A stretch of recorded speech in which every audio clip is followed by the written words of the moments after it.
चलिए आज हम लोग पढ़ेंगे ध्वनि तरंगों का अभिलक्षण। सब लोग शांत हो जाए। आज हम लोग पढ़ेंगे ध्वनि तरंगों का अभिलक्षण कि ध्वनि तरंगों के अंदर क्या क्या गुण होता है, ध्वनि तरंगों जो होती है उनका क्या क्या प्रॉपर्टी होता है, उसके बारे में क्या करेंगे हम लोग पढ़ेंगे। देखो, ध्वनि तरंगों का पहला जो गुण आता है, इसके अंदर आता है कि आवृत्ति। सब ध्यान देना है कि आवृत्ति किसे कहते हैं, आवृत्ति किसे कहते हैं, सब लोग ध्यान समझेंगे। जब कोई कंपन करने वाली वस्तु, जब कोई कंपन करने वाली वस्तु एक सेकेंड में जितने बार कंपन करती है वह उसकी क्या कहलाती है, आवृत्ति कहलाती है। मान लीजिए एग्जाम्पल समझते हैं, जैसे आप झूला झूलते हो, अगर झूला मान लो सपोज डेट जो कोई कंपन करने वक्त देखे हो, घड़ी घर में घड़ी लगा होता है, पेंडुलम वाली घड़ी होता है जो नीचे से चक्कर लगाते हैं। देखिए, अगर मान लीजिए यह एक, देखो यहाँ पे गया, फिर बीच में आया, फिर यहाँ पे गया। देखो, अगर यहाँ से हम विस्थापित छोड़ देते हैं, ये यहाँ पे गया, फिर बीच में आया, देखो एक चक्कर हो गया, फिर यहाँ पे गया, फिर यहाँ से जाकर फिर बीच में आ गया, एक चक्कर हो गया।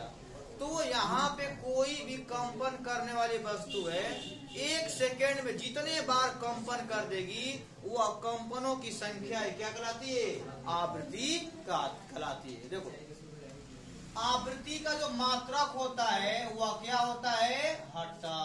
क्या होता है, समझा करो। आवृत्ति का मात्रक क्या हो गया, हर्ट्ज या हर्ट्ज। देखो, ये मात्रक होता है, इसको चाहो तो 60 में तो या जेड लिख दो तभी चल जाएगा।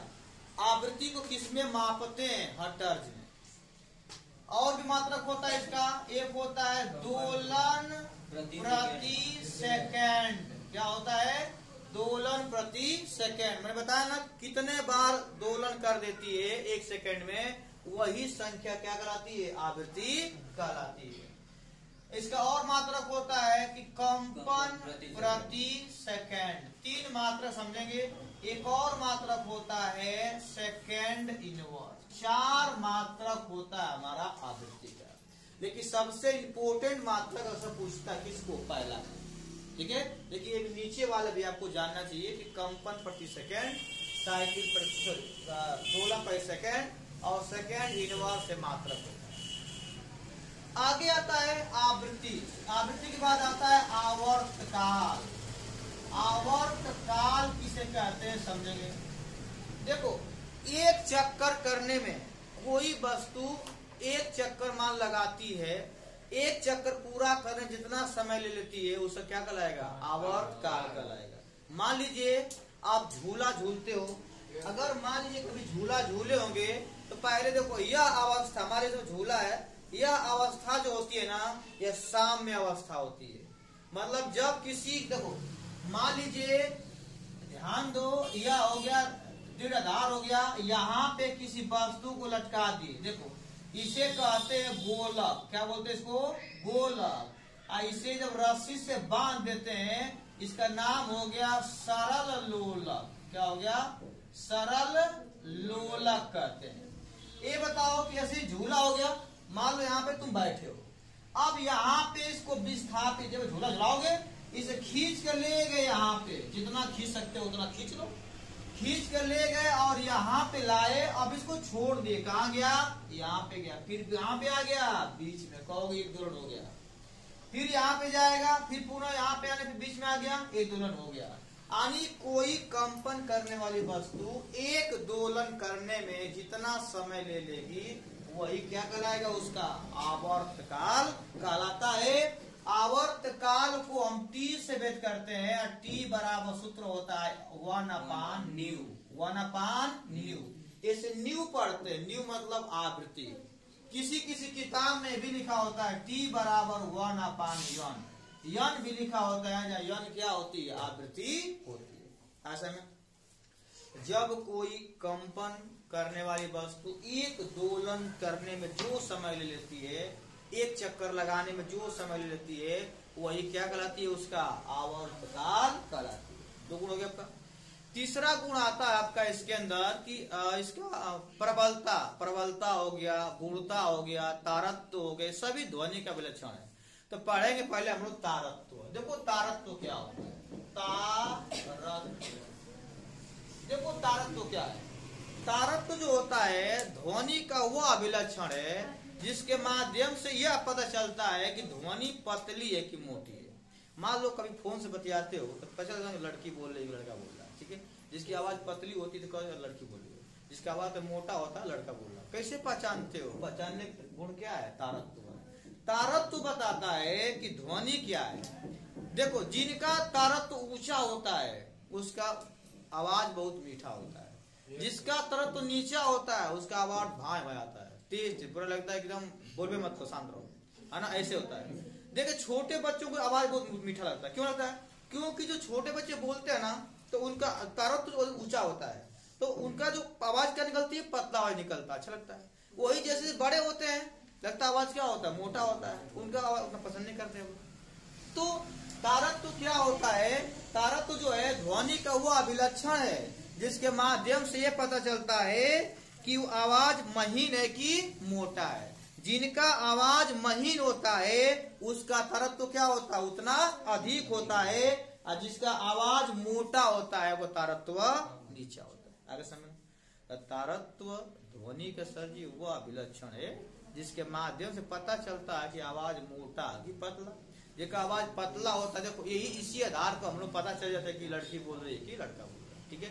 क्योंकि लड़कों की आवाज अवसर पता चलता है कि मोटा चलता है, लड़कियों का आवाज पतली होता है, पता लड़की बोल रही है। अगर कोई आवाज को डाइवर्ट करता अलग बात है, लेकिन नेचुरल जो बता दे कि लड़कियों की आवाज पतली होती है, वो छोटे बच्चों की आवाज पतला होता है, इसलिए छोटे बच्चों को खिलाना, उनके साथ खेलना अच्छा लगता है, क्योंकि जो कुछ बोलते हैं वो सही बोलते हैं, और क्या होता है कि उनकी आवाज पतली होती तो अच्छा लगता है, ठीक है। आगे बढ़ते हैं, अगला टॉपिक आता है आपका तारत्व हो गया। अब आता है गुणता। क्या आता है यहाँ पे? गुणता। देखो गुणता क्या है?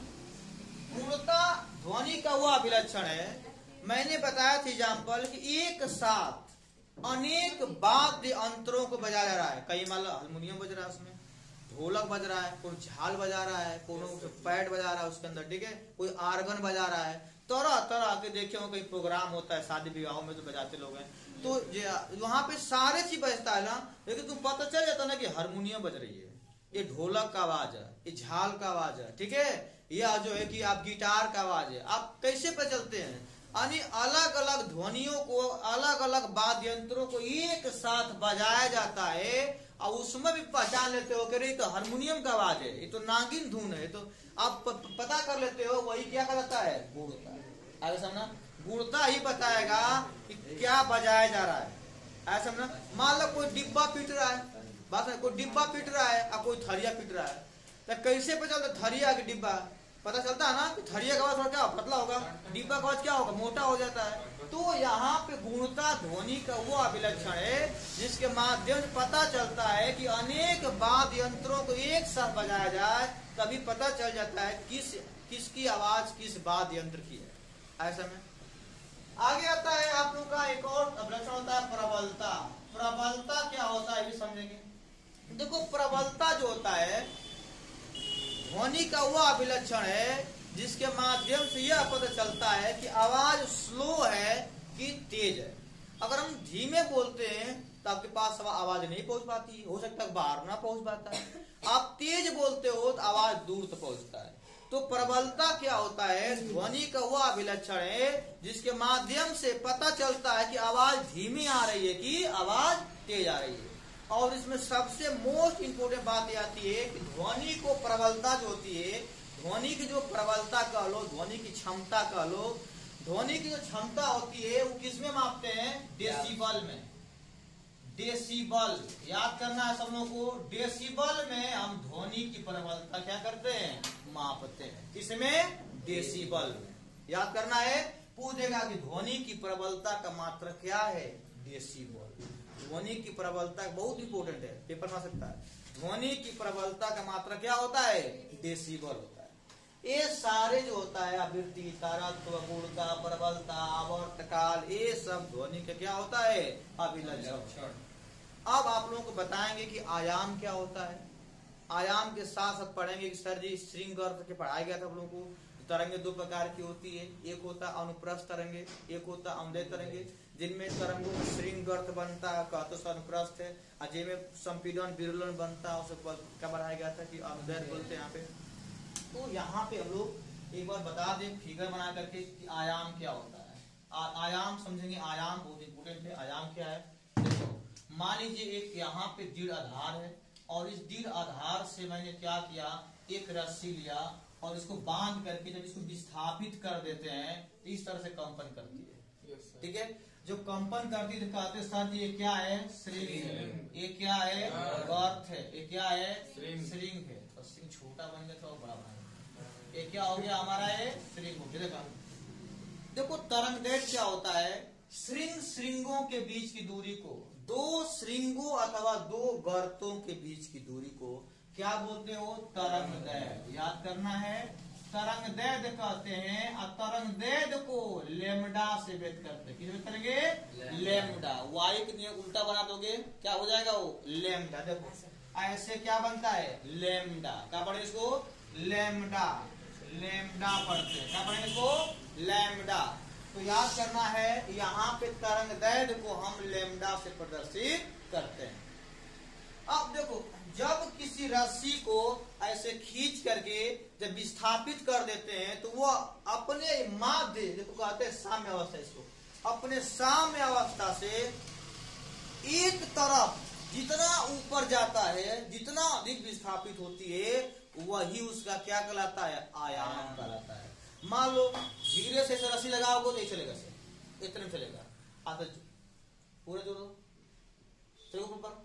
जितना ऊपर जाएगा वही क्या कहलाएगा, आयाम। जितना अधिक विकौशल, इतना तेज विस्थापित करेंगे कि इतना ऊपर चल जाए, जितना ऊपर जाएगा वो उससे क्या कहलाएगा, आयाम।